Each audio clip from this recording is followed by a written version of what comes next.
தந்தை மகன் தூயாவின் பெயராலே ஆமென்.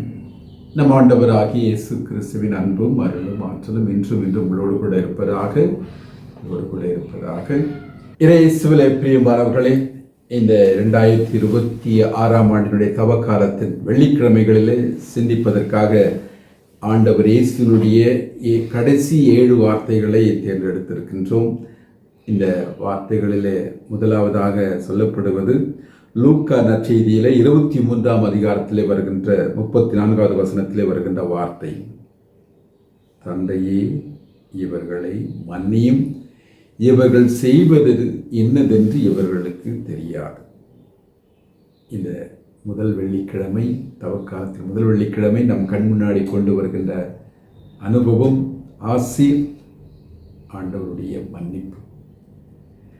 சிலுவையில் தொங்கிக் கொண்டிருக்கின்ற இந்த மனிதர் பழி வாங்குவதை பற்றி அல்ல, பகைமையை பாராட்டுவதாக அல்ல, அல்லது சபிப்பதாக அல்ல, மாறாக மன்னிப்பதாக இருக்கிறது. அவர் சொல்லுகின்ற அந்த வார்த்தைகளிலே மிக முக்கியமான 3 வார்த்தைகளை நினைவில் கொள்ளுங்கள். Father, forgive them, for they know not what they do. So, Father, முதல் வார்த்தை தந்தையே. தந்தை என்ற ஒரு வார்த்தையை இயேசு பயன்படுத்தி இருப்பாரா தெரியவில்லை. தமிழிலே தந்தை என்று மொழிபெயர்த்திருக்கிறார்கள், அல்லது அப்பா என்று அழைப்பார்கள். ஆனால் இயேசு பயன்படுத்தி இருக்கக்கூடிய எபிரேய வார்த்தை அடிக்கடி அவர் ஜபத்திலும், அவர் சொல்லிக் கொடுத்த ஜபத்திலும் பயன்படுத்துகின்ற அந்த வார்த்தை அப்பா. அப்பா என்று சொன்னால் தந்தையும் தாயும் சேர்ந்த ஒரு வார்த்தை. தாயுமானவன் தமிழிலே மிக அருமையாக வேறுபேர்க்கப்பட்டிருக்கிறது. அல்லது அம்மையப்பன். இந்த 2 வார்த்தைகளும் வேறு கனோட்டேஷன், வேறு அர்த்தங்களோடு நம்முடைய கலாச்சாரத்தில் இருப்பதினாலே நாம் அதை அதிகமாக பயன்படுத்துவதில்லை. ஆனால் இயேசு சிலுவையில் சொன்ன அந்த அப்பா என்ற வார்த்தையினுடைய முழு அர்த்தம் அதுதான். எனக்கு தந்தையும் தாயுமானவர். கடவுள் யார் என்பதை அந்த சிலுவையிலிருந்து அவர் அறிக்கை எடுக்கின்றார். அவர் இதைத்தான் தன் வாழ்நாளில் சொல்லிக் கொண்டிருந்தார். ஜெபிக்க சொல்லிக் கொடுங்கள் என்று இயேசுவிடம் கேட்டபொழுது அவர் சொன்ன முதல் வார்த்தை அப்பா. வானகத்தில் இருக்கின்ற எங்கள் தந்தையே தாய், எங்களுக்கு அம்மையப்பனே, தாயுமானவனே. இந்த வேதனையிலும் இயேசு கடவுளுக்கும் அவருக்கும் இருக்கின்ற உறவையும் நமக்கும் கடவுளுக்கும் இருக்கின்ற உறவை அறிக்கை எடுக்கின்றார். அந்த சிலுவையில் அவர் தங்கிக் கொண்டிருக்கின்ற பொழுது சாவின் ஓலம் அல்ல, மாறாக அன்பின் அறிக்கை. அந்த அன்பினால் விளைந்த மன்னிப்பின் அறிக்கை. என்ன சொல்லி கேட்கின்றார்?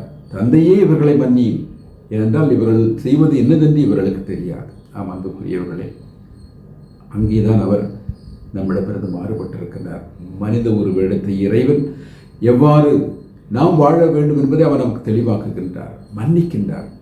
அவர் பட்ட அனுபவம், அவர் பட்ட பாடுகள், நாள் முழுவதும் கசியடிப்பட்டு தெருவிலே இழுத்து வரப்பட்டு பாரமான சிலுவை சுமந்து கொண்டு வந்து இங்கே சிலுவையில் தொங்கிக் கொண்டிருக்கிறார். இந்த நேரத்தில் சுற்றி இருக்கிறவர்கள் அவரை எள்ளி நகையாடுகின்றார்கள், அவரை கேவலப்படுத்துகின்றார்கள். அவரை இன்னும் அவமானப்படுத்தும் விதமாக சிலுவை மேலே எழுதப்பெற்றிருக்கிறது, இவன் யூதர்களின் அரசன், நாசரேத்து இயேசு யூதர்களின் அரசன் என்று சொல்லி அவரை கிண்டல் படுவதாக இருக்க, அதை பார்க்கின்றவர்களும் அவரை கண்டிப்பாக எள்ளி நகையாடி இருப்பார்கள். அதெல்லாம் அவர் காதில் விழுந்து கொண்டுதான் இருக்கும். ஆனால் அதை எதையும் பொருட்படுத்தவில்லை. அவருடைய அந்த பிறப்பின் திட்டத்தை அவர் நிறைவேற்றி கொண்டே இருக்கிறார். ஒவ்வொரு நொடியும் தந்தையே இவர்களை மன்னியும். மன்னிப்பை தருவதற்காக, நம்மை மன்னிப்பதற்காக, நம்முடைய பாவங்களை நம்மை விடுவிப்பதற்காக அவர் இந்த உலகிலே மறுபிறவி எடுத்தார். அதற்காக அவர் தன்னுடைய கடைசி சுற்று ரத்தம் வரையும் சிந்தினார். அதோடு மட்டுமல்லாமல் எபிரேயருக்கு இதை கடிதத்தில் சொல்வது போன்று அவர் பெருமூச்சு விட்டு அழுது நமக்கு வேண்டுகின்றார். இந்த தவக்காலம் தருகின்ற மிக அற்புதமான ஆசீர்வாதம் மன்னிப்பு.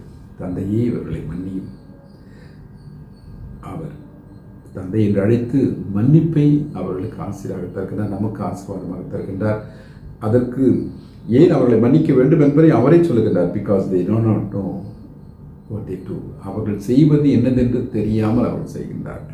அன்புக்குரியவர்களே, கடவுள் நம்முடைய பாவங்களை குற்றம் கணக்கு பார்ப்பவர்கள் சங்கீதக்காரர் நம்பித்தோன்றில் சொல்வது போன்று கடவுள் நம் குற்றங்களை கணக்கு பார்ப்பார் என்றால் யார்தான் அவர் முன்னாடி நிற்க முடியும்? அவர் இன்னொரு முறை அவர் இரக்கமுள்ளவராக இருப்பது போன்று நீங்களும் இரக்கமாக இருக்கிறீர்கள். அன்புக்குரியவர்களே, எந்த அளவிற்கு அவர் இரக்கம் உள்ளவராக இருக்கிறது சொன்னால், தன் ஒரே பேரான மகனையே அளிக்கின்ற அளவிற்கு அந்த மகன் தன் உயிரே நமக்காக அளித்து நம்மை மன்னிக்கின்றார். நம்முடைய பாவங்களுக்காக அவர் நம்மை பழிவாங்கவில்லை, மாறாக அவர் போதித்ததை உனக்கு ஒரு கணத்தில் அளித்தால் மறுகணத்தை காட்டு, அதைத்தான் அவர் செய்து கொண்டிருக்கிறார். He practices what he preached. அன்பை பற்றி, மன்னிப்பை பற்றி, இரக்கத்தை பற்றி, கடவுளுடைய கருணையை பற்றி அவர் போதிப்பதோடு மட்டுமல்லாமல் அதை 100%, 200%, 1000% முழுமையாக வாழ்ந்து காட்டுகின்றார். எத்தனை முறை மன்னிக்க வேண்டும் ஆண்டவர் என்று கேட்கிறதுக்கு என்ன சொல்கின்றார்? 7 முறை போதுமா? 7 முறை என்றாலே அதிகம் என்று நினைத்துக் கொண்டிருக்கின்ற பேதுரை பார்த்து என்ன சொல்கிறார்? 7 முறை அல்ல, 7 முறை, 70 முறை, கணக்கில்லாத முறை. ஏனென்றால் கடவுள் அந்த அளவுக்கு இரக்கமுள்ளவராக இருக்கிறார், அந்த அளவுக்கு மன்னிக்கின்றார். எனவே அன்புக்குரியவர்களே, இந்த தவக்காலத்தில் ஆண்டவருடைய மன்னிப்பை நாம் பெற வேண்டும் என்று சொன்னால், ஆண்டவர் சொல்லிக் கொடுத்த ஜெபத்தில் வருகிற அந்த வசனத்தை மறந்து விடாதீர்கள், நினைவில் வைத்துக் கொண்டால் மட்டும் போதாது, அதை நிஜமாக்க பாருங்கள். மன்னியுங்கள். யார் மீதெல்லாம் கோபமாக இருக்கிறீர்களோ, யார் மீதெல்லாம் வருத்தமாக இருக்கிறீர்களோ, யார் மீதெல்லாம் பகைமை பாராட்டி கொண்டிருக்கிறீர்களோ அவர்களை மன்னிக்க கற்றுக்கொள்ளுங்கள். அவர்களை மன்னிப்பதற்கு அருள் வேண்டி செபியுங்கள். கண்டிப்பாக ஒரே நாளிலே நீங்கள் போய் அவர்களோடு சமாதானம் செய்து கொள்வீர்கள் நான் சொல்லவில்லை, மாறாக மனதிலே அவர்களை மன்னியுங்கள், அவர்களுக்காக செபியுங்கள். வாய்ப்பு கிடைக்கின்ற பொழுது அந்த மன்னிப்பை காட்டுகின்ற விதமாக, அந்த உறவை புதுப்பிக்கின்ற விதமாக நல்ல செயல்களில் ஈடுபடுங்கள். அவர்களோடு நேரத்தை பகிர்ந்து சந்தியுங்கள். முடிந்தால் இறைவன் கொடுத்திருக்கின்ற அருள் உங்களில் செயலாற்றி கொண்டிருக்கிறது சொன்னால் வாய்த்திருந்து மன்னிப்பு கேளுங்கள். நிச்சயமாக இந்த தவக்காலம் உங்களுக்கு ஒரு பெரும் ஆசீர்வாதமாக அமைய வேண்டும் என்று சொன்னால், தந்தையே இவர்களை மன்னியும் என்று ஆண்டவர் செபித்தது போன்று நீங்களும் என்னை மன்னியும் என்று செபித்து மற்றவர்களை மன்னிப்பதற்கு தயாராக இருங்கள். இஃப் யூ ஃபர்கிவ் அதர்ஸ், நீங்கள் மன்னிக்கின்ற பொழுதுதான் கடவுள் உங்களுடைய பாவங்களை மன்னிப்பார். அன்புக்குரியவர்களே, மன்னிப்பு வேண்டி நாம் இந்த தவக்காலத்தில் பல தவ முயற்சிகளை மேற்கொள்கின்றோம். இறைவனை மன்னிப்பு நமக்கு முழுமையாக வேண்டும் என்று சொன்னால் நாமும் மற்றவர்களை மன்னிக்க தயாராக வேண்டும். எனவே இந்த தவக்காலம் மன்னிப்பின் நாட்களாக இருக்க மன்னிக்க முயற்சி செய்வோம். வெறுமனே ஆலோசனையாக மட்டுமில்லாமல் இதை அன்றாட வாழ்க்கையாக மாற்றுவோம். இந்த நம்முடைய பகைமையினால், நம்முடைய விரோத செயல்களினால், பொறாமையினால் ஏற்பட்டிருக்கின்ற காயங்களை ஆற்றுவதற்கு முதலிலே நாம் மன்னிப்பு கேட்போம், மற்றவர்களை மன்னிக்க தயாராக இருப்போம். நிச்சயமாக இறைவன் நம்மை தன் ஒரே பேரான மகனை வெளியாக அளித்த கடவுள் நிச்சயமாக நம்மை மன்னித்து அவரை ஏற்றுக்கொள்வார், அவர் நம்மை ஏற்றுக்கொள்வார். அந்த நம்பிக்கையிலே தவ முயற்சிகளை தொடங்குவோம்.